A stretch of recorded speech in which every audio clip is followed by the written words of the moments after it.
Bab 440. Asal-usul.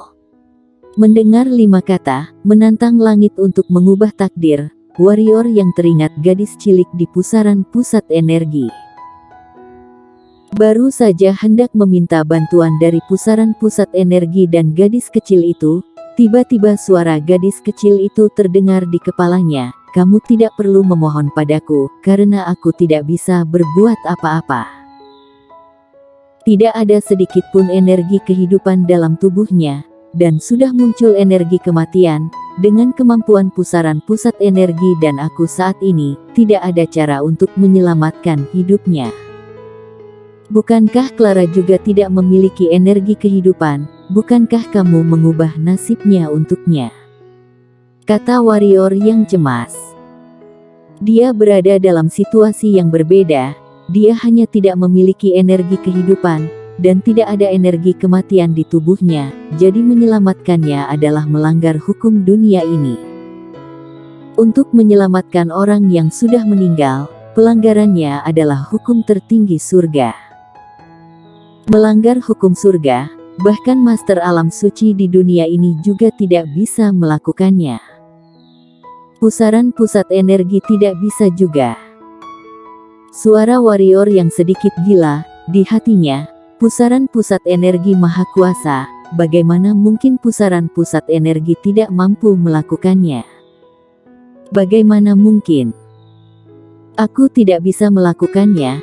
Harus dikatakan bahwa aku tidak bisa melakukannya sekarang, kecuali kamu bisa menguasainya sepenuhnya sekarang. Gunakan kemampuannya untuk membalikkan yin dan yang. Namun, saat ini, kamu tidak bisa menguasai pusaran pusat energi sama sekali. Warrior yang terpuruk di tanah, bahkan pusaran pusat energi pun tak kuasa. Apakah ibunya benar-benar akan mati seperti ini? Memikirkan hal ini, sebuah jiwa pedang pembunuh yang ganas meledak dari tubuh warrior yang, cahaya merah darah perlahan keluar dari tubuhnya, dan pada saat yang sama, mata warrior yang juga mulai merah seperti setan. Cahaya merah itu seolah-olah mengapit niat membunuh yang mengerikan itu, dan menyapu ke kejauhan. Kemanapun itu lewat, tanah tiba-tiba menampakkan selokan besar dengan lebar lebih dari 2 meter dan panjang puluhan meter. Namun, cahaya merah tidak menghilang di udara, tetapi terus mendatangkan malapetaka di atas ruang terbuka di kejauhan. Niat membunuh tingkat 8. Di samping, kelopak mata kaisar monster berkedut. Dia tidak menyangka warrior yang akan benar-benar mencapai jiwa pedang pembunuh tingkat 8 kali ini. Karena pancaran sinar merah dari tubuh warrior yang saat ini merupakan perwujudan jiwa pedang, artinya warrior yang bisa membunuh orang hanya dengan niat membunuh di masa depan. Tentu saja yang terpenting mulai sekarang jiwa pedang warrior yang bisa terpadu dan tidak buyar. Sederhananya warrior yang mengeluarkan energi pedang yang didukung jiwa pedang, dan bahkan jika lawan menghancurkan energi pedangnya, jiwa pedang di tengah energi pedang itu tidak akan bubar, kecuali kekuatan lawan jauh melebihi dirinya. Sebelum tingkat 8, ide apapun hanya dapat menekan dan menahan lawan, tetapi setelah mencapai tingkat 8, kekuatan ide akan berubah secara kualitatif. Pendeknya, warrior yang saat ini, bahkan mungkin beberapa master alam bangsawan juga bisa dia penggal. Karena jiwa pedang pembunuh tingkat 8 mampu menekan master alam bangsawan. Jiwa pedang tingkat 8, dan itu masih jiwa pedang pembunuh, bahkan beberapa master alam bangsawan tingkat 3 dan tingkat 4 pun mungkin sangat waspada. Warrior. Pada saat ini, Maria Feng meraih tangan warrior yang dan memanggil dengan lembut, dengan nada khawatir dan cemas dalam suaranya. Meskipun tidak tahu apa yang terjadi pada warrior yang saat ini, penampilan warrior yang saat ini terlihat sangat mengerikan. Karena saat ini warrior yang tidak hanya bermata merah, bahkan rambut di seluruh kepalanya diwarnai dengan lapisan cahaya merah, dan ekspresi mengerikan di wajahnya membuat jantungnya semakin berdebar. Mendengar kata-kata Maria Feng, warrior yang langsung diresapi dengan air dingin, cahaya merah di tubuhnya ditarik ke dalam tubuhnya seperti air pasang, dan matanya juga jernih. Warrior yang berlutut di depan Maria Feng, wajahnya penuh dengan kesengsaraan dan rasa sakit, air mata yang jatuh di wajahnya kembali memerah. Kaisar monster melirik mereka berdua, lalu bergerak dan menghilang di tempat, meninggalkan ibu dan anak warrior yang sendirian. Maria Feng dengan erat meraih tangan warrior yang dan berkata dengan lembut, "Semua orang akan mati. Ibu benar-benar puas melihatmu sebelum meninggal. Hanya saja ibu sedikit khawatir tentang kamu dan Fanny, terutama kamu, temperamenmu, sejak kecil, kamu lebih suka terluka daripada tunduk, cenderung impulsif ketika dalam kesulitan. Ketika impulsif, kamu tidak peduli dengan konsekuensinya. Berjanjilah, setelah aku meninggal, jangan balas dendam untukku, bawa Fanny pergi dari wilayah selatan dan jangan pernah kembali ke wilayah selatan. Kecuali kamu mencapai alam kaisar, boleh." Warrior yang menggelengkan kepalanya dengan sakit hati, tidak berbicara, tetapi menahan air mata di matanya. "Apakah kamu ingin aku mati penasaran?" Maria Feng sedikit marah, dia tidak takut mati, tetapi dia takut warrior yang akan melakukan hal-hal yang tidak rasional setelah dia meninggal.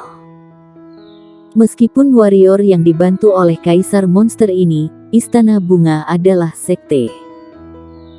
Jika mereka bersedia membayar harga, bahkan jika ada Kaisar Monster, bukan tidak mungkin untuk membunuh warrior yang. Melihat Maria Feng marah, warrior yang dengan cepat berkata, "Jangan marah, aku berjanji, aku berjanji."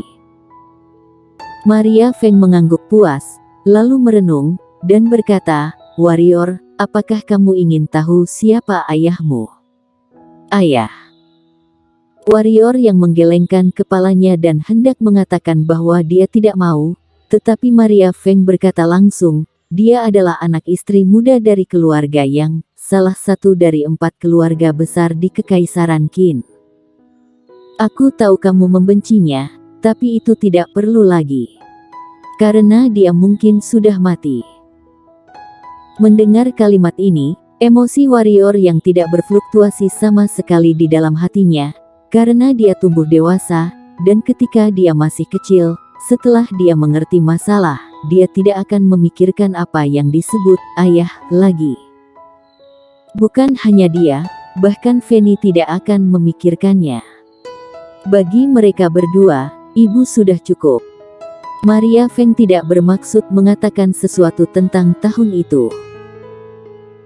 Setelah mengatakan ini, dia melihat ke kejauhan dan terdiam beberapa saat sebelum dia berkata, "Ibu awalnya bukan murid Istana Bunga, tetapi putri istri muda dari keluarga tersembunyi di wilayah tengah, karena dijebak oleh putri istri sah keluarga itu, sehingga harus menjauh dari wilayah tengah dan datang ke wilayah selatan.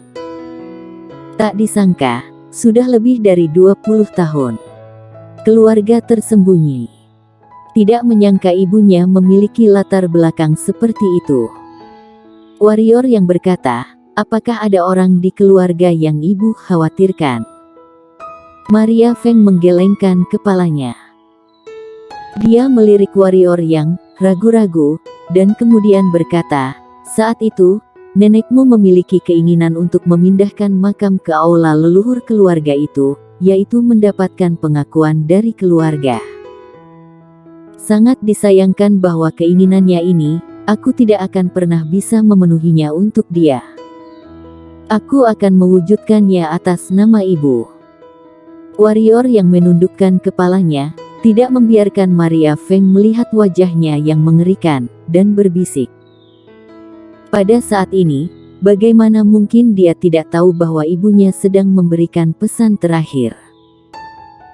Memikirkan hal ini, energi hitam dan niat membunuh di warrior yang tidak bisa berhenti melonjak, seolah-olah akan menembus tubuh kapan saja. Maria Feng mengangguk dan berkata, dengan potensi warrior, kamu pasti akan bisa menjadi master luar biasa di masa depan. Jika keluarga mengetahui bahwa kamu adalah putra aku, mereka pasti akan membiarkan kamu mengakui leluhur kamu. Jika hari itu terjadi, kamu putuskan sendiri, apapun keputusan yang kamu buat, ibuku tidak akan keberatan. Apa nama keluarga ibu? Warrior yang tentu tidak akan memilih untuk bergabung dengan keluarga itu, karena dari percakapan itu, dia sudah bisa merasakan bahwa ibunya juga tidak suka dengan keluarganya. Diperkirakan ibu seharusnya memiliki keluhan besar dengan keluarganya di hatinya, harus dikatakan bahwa ada banyak kebencian. Keluarga Mo, nama asli ibu adalah Selena Mo, tapi itu sudah lama sekali, ibu masih suka nama Maria Feng, kata Maria Feng lembut. Keluarga Mo. Warrior yang terkejut dan berkata, apakah keluarga Mo musuhnya keluarga Xiao? Bagaimana kamu bisa tahu? Maria Feng bertanya dengan suara tercengang. Kebetulan sekali. Warrior yang menggelengkan kepalanya, lalu menggerakkan pergelangan tangannya untuk mengeluarkan Clara Xiao. Melihat Clara Xiao tiba-tiba muncul, mata Maria Feng menjadi lebih terkejut. Warrior yang meraih tangan Clara Xiao dan berkata, ini istriku dan menantu perempuanmu, dan dia dari keluarga Xiao. Melihat Maria Feng, Clara Xiao membungkuk sedikit. Ketika dia mendengar apa yang dikatakan Warrior Yang, dia tersipu dan memandang Warrior Yang dengan malu, lalu berjalan ke Maria Feng dan membungkuk kepada Maria Feng, lalu dia berbisik, Clara beri salam pada ibu. Meskipun suaranya sangat ringan dan pelan, tapi sangat jelas. Maria Feng tercengang, dan kemudian dia tampak bahagia, meraih tangan Clara Xiao, dan berkata, wanita yang cantik, warrior aku diberkati. Meskipun dia berasal dari keluarga Mo, dia tidak pernah menganggap dirinya sebagai dirinya sendiri. Dia adalah anak keluarga Mo, jadi, terhadap Clara Xiao sebagai orang keluarga Xiao, dia tidak memiliki ketidakpuasan, dia hanya tahu bahwa ini adalah istri putranya. Seolah memikirkan sesuatu, Maria Feng memandang Warrior Yang dan berkata, ibu menarik kembali kata-kata sebelumnya, kamu jangan bergabung dengan keluarga Mo. Masalah antara keluarga Mo dan keluarga Xiao, kamu jangan terlibat, dan jaga Fanny dengan baik di masa depan, menikah dan hidup dengan baik, jangan pernah terlibat dalam perselisihan, mengerti? Dia tidak ingin putranya menjadi alat pembunuhan keluarga Mo di masa depan. Paham? Warrior yang mengangguk, Maria Feng tidak menyadarinya. Pada saat ini Warrior yang menggenggam tangannya erat-erat, dan kukunya telah menembus telapak tangannya.